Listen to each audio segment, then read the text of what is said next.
अन्न, वस्त्र आणि निवारा या मानवाच्या मूलभूत गरजा असल्या तरी आजकाल उत्तम आरोग्य ही देखील एक गरजच बनली आहे। उत्तम आरोग्यासाठी महत्त्वाचे असतात ते रुग्णालये आणि मेडिकल। आजकाल छोट्या छोट्या गावातही डॉक्टर आणि उत्तम दवाखाने पाहायला मिळतात। त्यामुळेच मेडिकल चालवणे ही देखील एक व्यवसायाची चांगली संधी बनली आहे। त्यामुळे स्वतःचे मेडिकल सुरू करण्यासाठी नेमक्या काय काय गोष्टी कराव्या लागतात, त्यासाठी नेमका किती खर्च येतो, हेच आपण या व्हिडिओच्या माध्यमातून जाणून घेणार आहोत।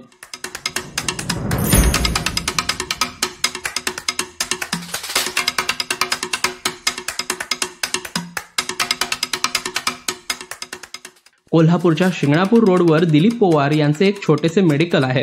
त्यांनी अभ्यासपूर्वक विचार करून त्यांचे हे मेडिकल सुरू केले आहे।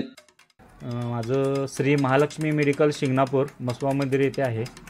गेले पाच महिने झाले माझं मेडिकल आहे। जर एखाद्याला मेडिकल चालू करायचं असेल तर त्यासाठी सुरुवातीला 120 स्क्वेअर फूटचं बांधकामचं गाळा पाहिजे। ते साधं कसंही असला तरी चालेल। आणि दुसरी गोष्ट म्हणजे तो डी फार्मसी झालेला असावा। आणि जर नसेल तर तो डी फार्मसीवाला घेऊन की त्याच्याशी पार्टनरशिप किंवा त्याला जॉबवरती घेऊन अशाही पद्धतीने मेडिकल चालू करता येते। जर आपल्याकडे डी फार्मसी असेल तर त्यासाठी सुरुवातीला गाळा बघून साधारणतः 120 स्क्वेअर फूटचा जागा हवा। आणि त्यासाठी मग जर तुमची जो गाळा आहे तो महानगरपालिकेच्या हद्दीत असेल तर महानगरपालिकेचा तुम्ही मेडिकल व्यवसाय चालू करताय असा परवाना सुरुवातीला काढावा लागेल। नसेल तर ग्रामपंचायत असेल तर ग्रामपंचायतचा परवाना मेडिकल चालू करताय हा परवाना काढावा लागेल। तिथून पुढे ड्रग इन्स्पेक्टर ऑफिसला आपली लायसन आणि त्याच्या डॉक्युमेंट ज्या जागेची गाळ्याची जे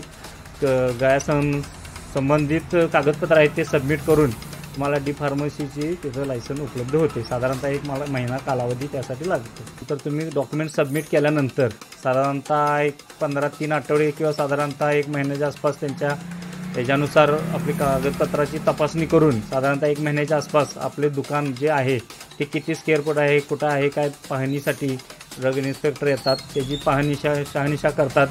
आणि त्यामध्ये असणारे उपलब्ध काय काय साहित्य आहे, फ्रीजची पण सुरुवातीला तिथं अत्यावश्यक सेवा आहे, म्हणजे असणे गरजेचं आहे।